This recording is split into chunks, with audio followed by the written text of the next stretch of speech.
Le petit conte d'Halloween. Première partie. Voilà que la nuit tombe sur les petites clairières qui composent la forêt du Ponant. Une sorte de lumière étrange semble vouloir pénétrer dans la pénombre si habituelle de cette nuit d'automne, où les monstres sont attendus de toutes parts. Mais là, au milieu d'une de ces clairières, une étrange lumière persiste.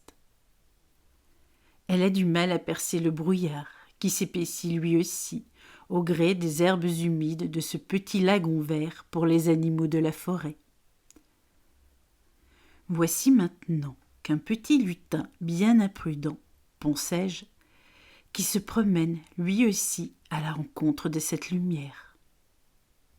Il n'avait ni masque ou autre déguisement pour se protéger du sort que réservait la nuit d'Halloween à tous les imprudents qui se montraient ainsi, à visage découvert. Mais quel malheur pouvait bien lui arriver dans cette forêt où seuls les loups parfois hurlent à en faire frémir d'effroi les brebis du champ le plus proche. Notre lutin n'avait pas peur. Jamais il n'avait cru aux monstres et autres sornettes de la sorte. Et comme pour appuyer cette conviction, il se promenait maintenant en espérant convaincre toute sa flopée de lutins qu'il ne risquait rien cette fameuse nuit d'Halloween. Cependant, lorsqu'il était encore qu'un jeune lutin espiègle et plein de joie face à la folie du monde surnaturel, sa mère l'avait prévenu de ne jamais défier les démons qui sortent voir le monde en cette fameuse nuit de tous les dangers, pour elle et de fait ses enfants. Mais notre lutin, bien plus âgé et peu enclin à la rêverie entre son travail de bûcheron et la fête aux chanterelles à venir, se devait maintenant d'aguerrir son sens de la réalité. Et pour cela, il avait décidé de sortir tout seul, en plein brouillard, pour affronter sa peur de ne pas avoir peur. Il avança doucement vers la petite lumière qui brillait somme toute assez discrètement dans la clairière. Mais plus il avançait, plus la lumière reculait. Un feu follet sans doute, pour ainsi mener la danse du jeu recul en cas de danger. Mais il ne s'agissait pas d'un feu follet, oh que non. Une drôle de créature voulait se faufiler un passage dans notre monde, car elle savait qu'Halloween était le moment propice pour le faire. Le monstre du néant, qui se promenait ainsi de son œil luisant sur la planète Terre, cherchait à attirer le lutin innocent dans un piège. Et paf! Le piège se referma sur notre lutin. Il était maintenant emprisonné dans une sorte de cage en acier trempé, froide et sans lumière, pour voir qu'il y avait enfermé. Il ne voyait que cet œil luisant et sans vie. Sa couleur laiteuse et blanchâtre était aussi terne que la tristesse du prisonnier de la guerre du mensonge à lui-même. Car oui, notre lutin, en ignorant la tradition et les mises en garde de sa mère, en avait oublié qu'elles étaient réelles. Tout ça pour surmonter sa peur de croire à l'invisible mystère des forêts de la démesure démoniaque les soirs d'Halloween. La créature tenait sa proie à travers ses griffes, aussi crochues que pointues à l'extrême bassesse de son âme, aussi sombre que la forêt à cette heure-ci, voire pire. Mais voilà qu'une autre troupe de lutins passait par là. Allaient-ils eux aussi tomber dans le piège de la créature ? Bien non. Ils passèrent à côté d'elle, sans même l'apercevoir, car eux avaient pris leurs précautions. Ils étaient déguisés, sans aucune trace de leur véritable apparence. Le démon n'avait donc pas pu les reconnaître.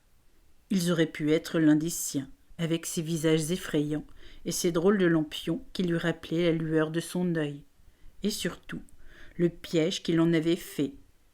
Alors, lui non plus ne voulait pas se retrouver piégé par des créatures sûrement sans âme viable, comme lui. Le démon de la forêt continua donc sa route, pour croiser nombre de démons comme lui, pensait-il. Alors oui, certains l'étaient, et d'autres non. Mais pour notre lutin, l'attente de sa libération ou de son exécution devenait bien trop longue. Il demanda au démon de le laisser sortir de sa cage. « Mais que me donnes-tu en échange de ta libération ?» lui demanda-t-il également au retour de cette drôle de conversation-là. Le lutin ne savait que dire. Jamais il n'aurait pensé devoir négocier sa liberté contre un service à la créature la plus terrifiante qu'il n'ait jamais rencontrée. Car maintenant, il comprenait la colère de sa mère, quand jamais il ne voulait entendre les mots de paix d'une tradition faite, non pas pour le contrarier, mais pour le garder en vie, et bien au calme dans son esprit. Il n'avait rien voulu entendre, pour à présent se retrouver au centre même de cette tradition, bien étrange certes, mais réelle à 100%, tellement il avait mal au cœur de ne pas savoir comment s'en sortir vivant.